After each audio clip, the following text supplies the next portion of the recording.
okay? You okay? And cut. Oh man.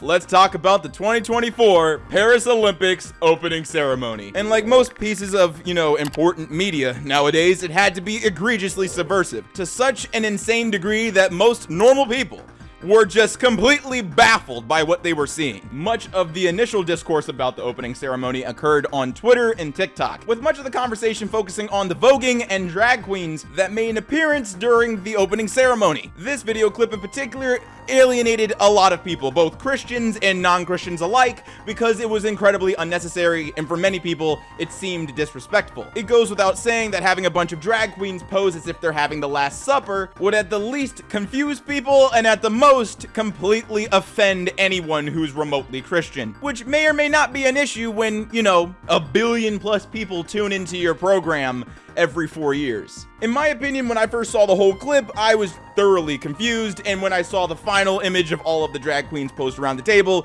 I knew for a fact that they were just trying to be subversive for the sake of being subversive. And that very decision has shaped how people will view this entire event, and maybe even encourage more ridicule as the Olympics progresses. It truly makes you think, what did these people expect when they produced the opening ceremony, bro? Because this was a lot of money. There's a lot of money went into this. All right, we got ourselves a Discord profile. Those are always incredibly normal. Ooh, talk about a strong name. Talk about telling the world exactly who you are. It just keeps getting worse, man. The bio is crazy. DMs are always open. Please use me as your storage. What does that mean? I am befuddled by your request. I don't understand how anybody could use you like that. Maybe I'm a little too innocent. Maybe I haven't done enough degenerate to understand what that means. At this present moment, all I can surmise is negative and frightening vibes emanating from this profile, man. How do you get here? Actually, you know what? Throw that whole question out. We know why you're here. It's so obvious why you're here. Better question, how come nobody in your life has actually intervened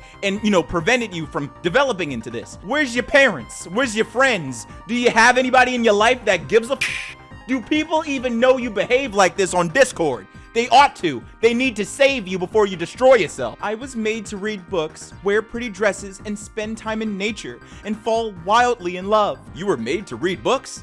Huh?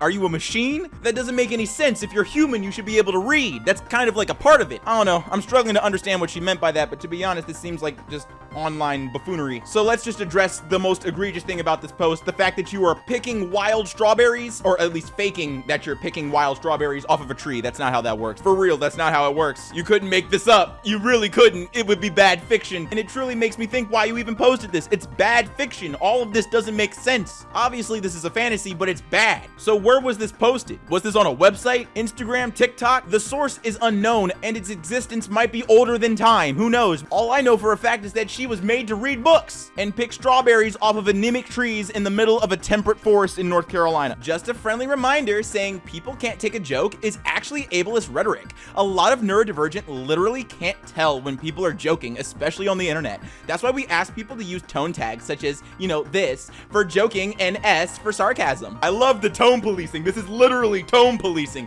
Who has the time? Who cares? I'm telling you right now, the vast majority of people who can't take a joke are not neurodivergent. They're usually people who simply lack a sense of humor. Tone won't give them any more insight. Most people who can't take a joke are people who are either too sensitive, too serious, or simply too stupid to understand the joke being said. It's crazy how this is a problem online, but not a problem in real life. Do you speak to other people, May? Do you use tone tags when you speak to people in person, or is this simply just another way for you to morally browbeat people online? Have people said that you aren't funny? Have people said that you can't take a joke? I have a feeling that this is a lot of projection. I have a feeling that somebody here is a little oversensitive and doesn't like it when people say that they're not funny or they don't understand the jokes being said online. I have a feeling this has nothing to do with neurodivergent people and everything to do with you being a socially inept cow on Twitter, bro. God help us. God help us. Is this really how bookstores are selling genres now? Okay, hear me out. It's nothing but monster. That's all it is. Like, seriously, what type of personality do you need to have to go to the store to buy your smut? You won't even go online. You won't do it behind closed doors. You're gonna show up and buy enthralled. Her soul to take. Oh my God. There seems to be a little bit of a thread between all of these tales. It's clear that a certain demographic is being is being marketed to. And personally, this ain't my thing, but I am only aware of it because of Book Talk.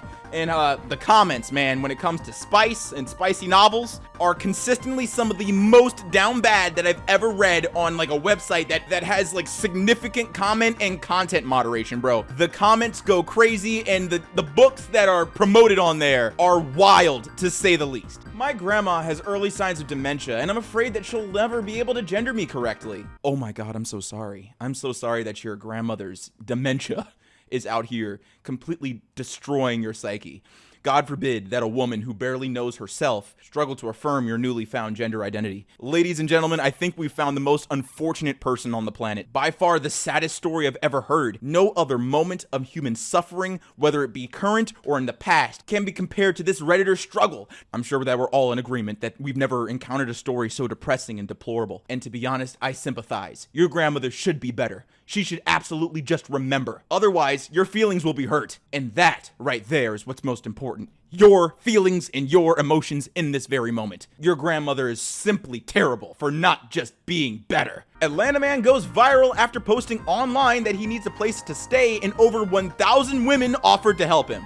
Now, keep that in mind while I attempt to read this post, because this man may or may not have, failed out of middle school. Recently lost my home. Need a place that is reasonable price so I can get back on my feet. Tired of sleeping in Atlanta shelters. Very quiet person and stay to myself. Work a job, also have a clothing line. The fact that there's a period there is blowing my mind. Only because I would think someone who doesn't care about random capitalization and misspelling words wouldn't go out of their way to actually use punctuation and end sentences. So at least it's obvious that he's been to school at some point. He knows some of the rules. I moved to Atlanta from St. Louis, Missouri 4 years ago. If anybody has any resources you can send my way, I'll accept. Thank you, I appreciate it. And yeah, 1,000 ladies in Atlanta, Georgia were more than prepared to give this man a place to stay. And I'm sure we all can guess why. I'm sure we all can figure out why 1,000 ladies were more than prepared to have this random dude live with them for an extended period of time, because homeboy didn't say how long he needed to be there. Like, I couldn't imagine being that horny, to be honest. I couldn't imagine being that desperate. Now, to be fair to these 1,000 ladies, we're in the realm of speculation. We really don't know what their motivations were. A lot of them could have been, humanitarians. They could have been wanting to help a man who's down on their luck. We can only guess what the motivations were. But if I was a betting man, this single-handedly is the worst tattoo I've ever seen in my life. Say it ain't so. No! Is that a couple tattoo? No! For those who are unaware, which, I envy your position, these two characters are from an RPG called The Coffin of Andy and Laylee. I want to say it's a psychological horror game, and the characters in the game are siblings. And in any other circumstance, that wouldn't be controversial. There's plenty of sibling characters in video games. Those exist. But I bet, there isn't a plot line in those games in which the siblings might, f each other. There's like a legitimate potential plot line. Now, does it actually happen in the game? I don't know. I'm certain that it doesn't. But there is a large group of fans of this game who really leaned into that potential reality. And there is a lot of Rule 34. There is a lot of headcanon. There is a lot of fan fiction. And now there's people getting couple tattoos of of these characters. This type of behavior is demented, and I feel sorry for the tattoo artist because they actually reached out to the person who posted this on Twitter and was talking about just how broken they were when they found out who these characters were and what the context was of getting the tattoo done. O.J. Simpson was featured in the In Memoriam segment of the #BET Awards.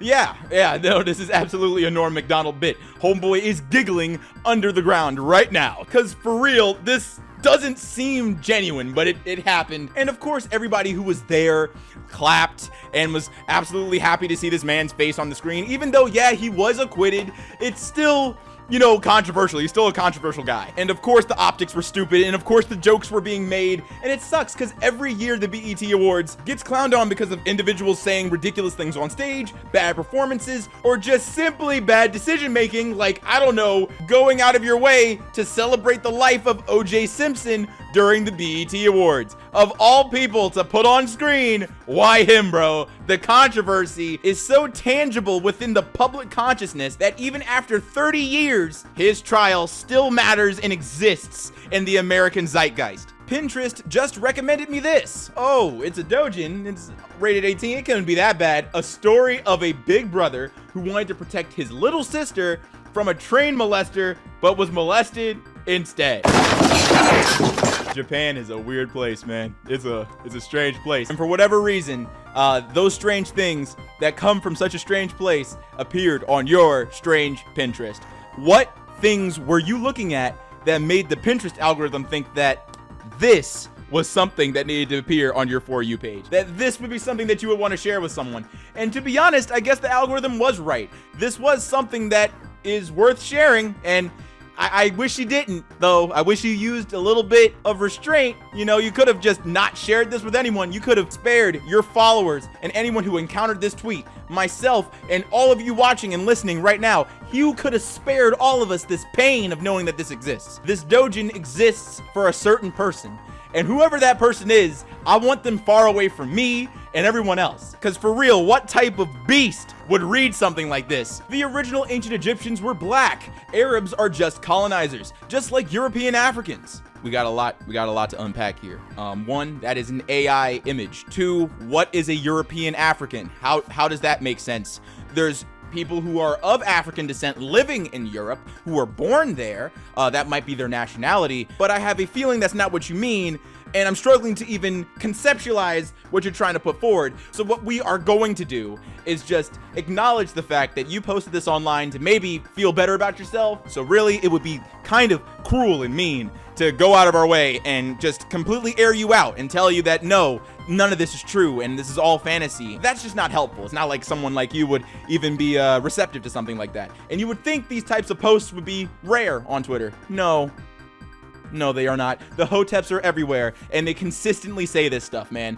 If you really want to feel good about your personal racial identity and cultural heritage, why not just research about it? If you just did that, you wouldn't have to co-op other people's history. Now, don't get me wrong. Are Egyptians African? Yeah, Egypt is located on the continent of Africa. Yup, but that doesn't mean that Egyptian people were sub-Saharan African. Angela Simmons has the sex appeal of a potato. Oh my God, it's not good. This is not a good photo shoot. Oh, she's taking pictures of herself. I see. You know, there are foods out there that you can absolutely pose with and take pictures of and make it seem sexy. A lot of people do that with cherries and grapes. Never have I ever thought someone would try that with Cheetos, and you seem to have absolutely failed at that. This collage of photos really doesn't have any sex appeal. It's actually making me feel nothing. I don't have any feelings, really. I'm not even hungry. Nothing about this image is making me crave anything. Boogie2988. This man embodies everything that is old YouTube. I used to watch his content between like the years of 2009 and 2014, and he's been a character. He's been an interesting person to see develop over the past like almost 20 years. And man, finally done it. He's finally done the lolcow magnum opus. He faked cancer for views and sympathy online. Oh, and I almost forgot, he was asking for money too, so that he could, you know, finance treatment for his fake blood cancer. He didn't have that. He got called out for not having cancer on a stream with Mr. Medicare, Wings of Redemption, Destiny, and I think a few other people. And this man consistently just wouldn't show any medical records that said that he had blood cancer. And he was afraid that he would dox himself. This man has been harassed before. People have gone to his house. You know, he's been in trouble for pointing guns at people who have come to his house. So I'll give him that. There's a genuine fear there. No one would want their personal information leaked online, but the simple fact is that you could redact all of that information and show us a document saying that you have blood cancer, and he refused to do it until recently, where he just folded completely and now accepts the fact that he was a liar and had that tattooed on his face. So yeah, I really don't know what happens after this. I don't know what his next step is. I don't know if he has an audience anymore. I don't know if anybody cares about his Twitter posts, if they're not hyperbolic and retarded like this. This man did it. He finally did the thing that is really irredeemable, which is faking cancer for sympathy, money, and clout on the internet. There's truly nothing that could save his career online, and his reputation before this incident was already on life support, so I have a feeling that that's something that can't be rehabilitated anymore after this event. But hey, who knows? I can't anticipate anything. I really didn't think he was going to tattoo liar on his face and then post it online as if that's going to make people feel sad for him and feel sorry for him. So I guess anything is possible, you know? I'm no Nostradamus. I can't tell the future. I have no idea what's next. What's up, everybody? It's your boy Ailurus, aka Panda Daddy, and I hope you enjoyed today's video. And if you did, let me know in the comments down below and leave a like if you liked the video. And if you're new to my channel, go ahead and subscribe, fam. What you doing watching videos and not subscribing? And if you're old, make sure to hit that bell so you can get these notifications every time. Both today and tomorrow's videos are going to be nothing but channel favorites, and that's because there's just been a ton of entertaining content to cover that has been posted on all of the subreddits that you guys love. And for whatever reason, the past couple of days have been fantastic, so I'm going to make sure to share with you guys all of the content that is incredibly entertaining while it's hot, while it's fresh. And I wouldn't be able to do that without my Patreon supporters, so a big thank you to NotCool723, Daniel the Tornado, Jet Hero, Yex, Quispy, The Main Mon, Polaris Prospect X, Codman4372, Mr. Maskey, Blacklist Gaming, User Deleted from Planet, Kinkle Dinkle, DeathCon5, Twitch is Lost, Dawnbreaker Drake, Traffic Racer 124, Fisherman, The Blurred Star, Mr. Sandman, Mike, That One Girl, Loving Tate, Code Connor Purvis, Cy Spederick, My Golden Experience, James Tucker, Primavera, BMX30, Cinnamon Sticks, The Fake Musician, Samantha Bellhart, Dundernass Hawk, and Noah. Thank you so much for your support. It is greatly appreciated. And if you want to help support the channel, there's two links in the description, one in my merch store and one in my Patreon. Both funds go directly into the channel so I can maintain what's happening here. And as always, stay zesty.